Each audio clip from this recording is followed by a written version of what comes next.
இன்னைக்கு நம்ம வீட்டில் ஸ்பெஷல் மிளகு பால். இப்போ பனிக்காலமாக இருக்கிறதுனால எல்லாருக்கும் சளி பிடிக்கும்.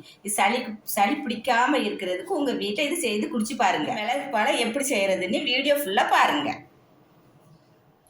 தேவையான பொருட்கள் 200 கிராம் பால் எடுத்துருக்கிறேன். கொஞ்சம் மிளகுத்தூள், கொஞ்சம் தேவையான அளவு மஞ்சள் தூள், தேவையான கொஞ்சம் சர்க்கரை.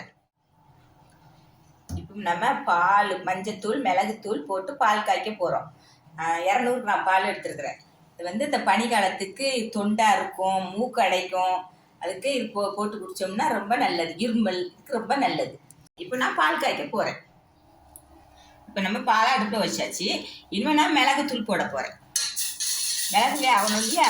மிளகு வெந்தால் தான் அந்த காரம் அதில் இறங்கும். தேவையான அளவு மஞ்சத்தூள் போட போகிறேன்.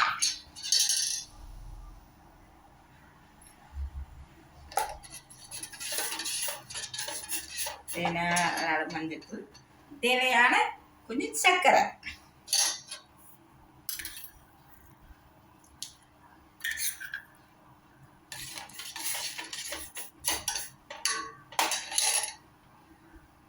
இப்போ நம்ம சர்க்கரைலாம் போட்டாச்சு. இனிமேல் பால் கொதிக்கணும். இந்த மிளகுத்தூள், இந்த மிளகு சாறு, மிளகுத்தூள், மஞ்சள் தூள் எல்லாம் சாறு இறங்கலையே, அதனால் இப்படி கொஞ்சம் கிண்டிக்கிட்டே இருக்கணும். இருமல், சளிக்கு ரொம்ப நல்லது. இந்த மூக்கடைப்பு, இந்த பனிக்காலத்துக்கு தொண்டறுப்பு, இதுக்கெல்லாம் நல்லது. இப்போ பால் கொதிச்சிருச்சு, நல்லா கொதிக்குது.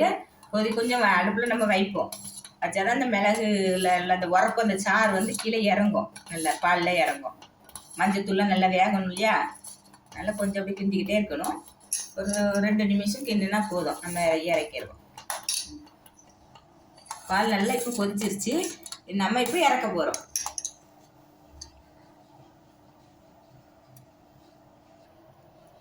நம்ம பால், மஞ்சத்தூள் எல்லாம் போட்டு அந்த பால் கொதிச்சு இந்த இறக்கி வச்சாச்சு. நம்ம குடிக்க போகிறோம்.